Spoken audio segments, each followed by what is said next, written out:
This is Jarrod Horak, and welcome to my latest Kentucky Oaks 2023 points race video in my series.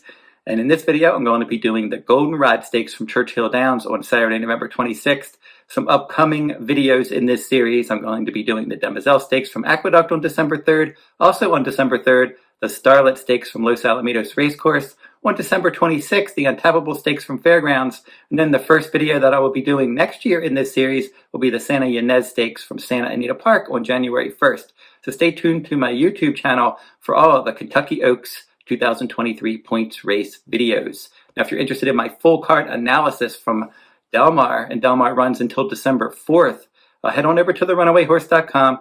Each day Del Mar runs, I cover the full cards. You can purchase individual full cards and weekly and weekend packages at therunawayhorse.com on my sales page. And then after Del Mar is done, my full cards will resume opening day at Santa Anita Park for their winter meet on December 26th. So now let's get into the analysis of this video. And I'm going to be covering the 10th race from Churchill Downs on Saturday, November 26, 2022, the Grade 2 $400,000 Goldenrod Stakes for 2-year-old fillies, a mile and a 16th on the main track. The scheduled post time, 5:27 p.m. Eastern Time. Pretty Mischievous is number 1, 5-2 morning line. She's 2 for 2 at Churchill Downs, and that was both of her career starts were local. And in her 6.5 furlong debut on a fast track on September 18th, she stalked the pace from post 12 in a 12-horse field, and she won by more than 2 lengths. Her second career start, and she was the favorite in the debut, and then she was the favorite second time out. 7 furlongs in the slop at Churchill. That was on October 30th. Post 6 in a 6-horse field. Stalked outside. Took over. Won by a length and 3/4. So now she's going to be going from the outside post in those 2 sprints to the inside post in her first 2-turn attempt into Mischievous the sire. Tappet is the dam sire. Tyler Gaffalione will stay aboard. Brendan Walsh is the trainer. And she figures to save ground, stalking the pace. Mustang Lady is number 2, and she's 15-1 morning line. She won her career debut, rallying from 14 lengths back in a race originally scheduled for the turf and run on a good main track at 5.5 furlongs at Ellis Park on July 31st. And she broke from the inside post, and she just really stormed home that day.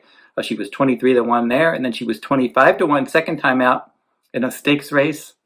That was 1 mile on yielding turf at Kentucky Downs. And in that race, she finished 5th, racing wide, beating 12 lengths in an 8-horse field. Last time, the Grade 1 Alcibiades, she was over 100-1 in that 14-horse field, and she passed a few rivals. She went from 10th to 6th.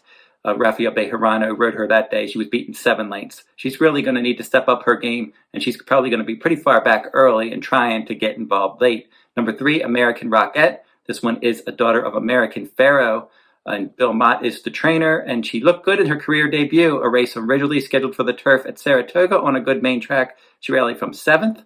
And she won that one going away by more than 2 lengths. Second time out, the Grade 1 spin away, post 10 in a 10-horse field. Did not have a good start. She was racing wide, and she ended up finishing an okay 4th there. She was beaten 3 lengths. She was a half a length out of 3rd.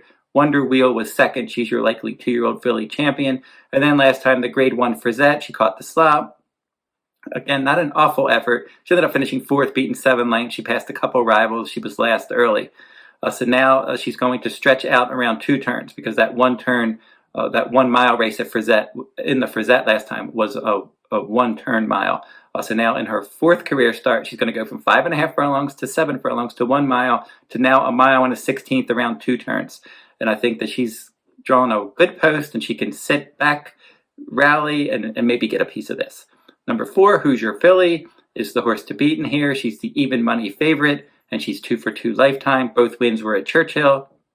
Her career debut, she was highly regarded. They paid $510,000 for this daughter of Into Mischief, and she stalked the pace, and she looked very professional in her debut, winning by a length and 3/4 from post 6 and then 11-horse field. She was stalking outside that day. That was a good effort. They stretched her out second time out. She had a lot to overcome second time out. Her first start against winners, her first start around 2 turns after just 1 5.5 furlong sprint, and then she also caught a wet track. So in that race in the Rags to Riches in the slop, that was on October 30th, she stalked the pace from the inside post, and she was able to just take over and win by more than 7 lengths. So she showed a lot last time out, and she earned a much better speed rating. And if she can run back to that last race on a fast track this time, it's going to be very tough to beat. Number 5, Black Forest, will be a pace factor in here most likely. She's run 5 times with a win and 3 second place finishes, 4 starts at Churchill Downs with 3 runner-up finishes. 5.5 furlong debut, she was second. 4.5 furlong second time out, she was second there. And then she completed the exacta for her 3rd straight start. That was at 6 furlongs on August 13th at Churchill. And then at 6 furlongs in her next start, she dueled, she weakened. And then last time at 7 furlongs at Keeneland, she got to the front from post 7. She took over and got clear, and she won by a length and a half. So now she's stretching out in distance, and she should attend the pace. Knock Your Socks Off is the next one, 12-1 morning line. This one is a daughter of Kitten's Joy, and Chris Block is the trainer. Not surprised that she ran on the turf based on her pedigree in her first 3 starts. Colonial Downs debut, she rallied to win, going away by 3 lengths as the 2-1 favorite. Second time out, in a stakes race at Kentucky Downs on yielding turf, she finished 4th. She rallied from 8th to 3rd, and then she flattened out to 4th that day. And then last time in the Jessamine Stakes, post 11, she broke slow, and she rallied to finish 2nd. Flavien Prat rode that day, and he's not riding here. He's riding in California. So Julian Leparoux will ride her. He's was aboard in that Kentucky Downs race second time out. So she's switching surfaces, and she'll try to get involved late. Number 7, T-Max. This is another one that could impact the pace. Career debut at Ellis Park, 6.5 furlongs, wired the field. Second time out at at Churchill Downs at 7 furlongs, wired the field by 5 lengths that day. Last time out at Churchill Downs in the slop in the Rags to Riches, she was a distant second behind Hoosier Philly. So this one, second start after a layoff. Jack Gilligan rode in the first 2 starts, and he will ride back, and she will attend the pace. Pure Pauline for trainer Todd Pletcher. This one is a daughter of Curlin. Keen Pauline is the dam, and she was a stakes winner. Pulpit, the dam sire. Excellent pedigree here. The career debut, she was the favorite. She raced wide and stalking the pace, and she ended up finishing an even 4th. Stretched her out in distance. Second time out, that was at Keeneland in October. She was the favorite. She stalked. She won nicely as part of a dead heat, and the top 2 were a couple lengths ahead of the rest.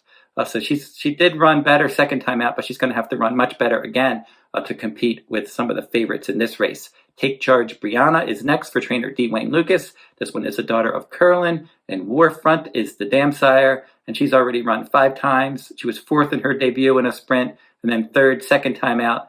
They went to 7 furlongs in her 3rd start, and she liked that extra distance, rallying from 10 lanes back, going last to first under Flavien Prat.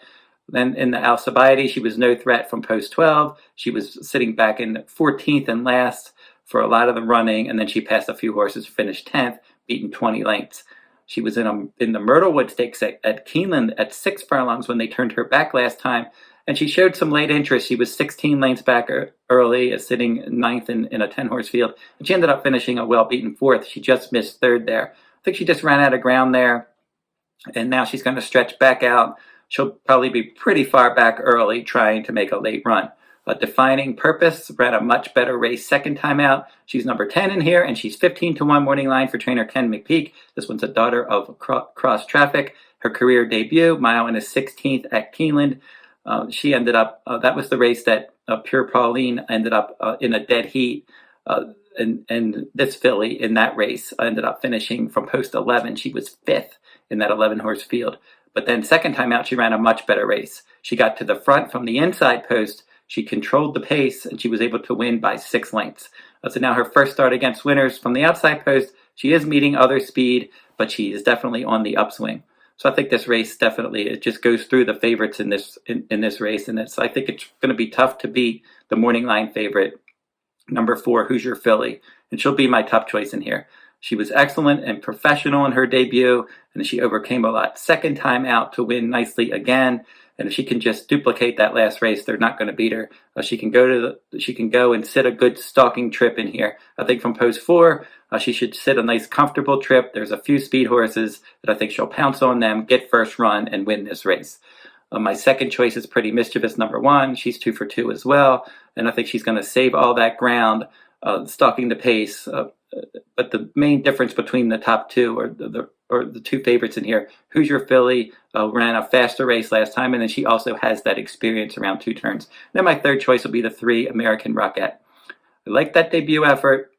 She didn't run a bad effort in the spin away, and then the Frizette, she caught a wet track. So now she's stretching out in distance. This daughter of American Pharaoh can save some ground, rally, and get a piece of this. So here's how I suggest playing this race. It's just going to be 3 trifecta wagers.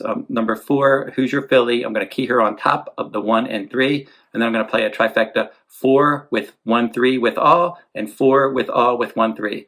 So those are the wagering strategies that I'm going to do in this race. I'm expecting the favorite to win, and I'm hoping that American Rockette can come in and spice up the exotics a bit, maybe with another long shot.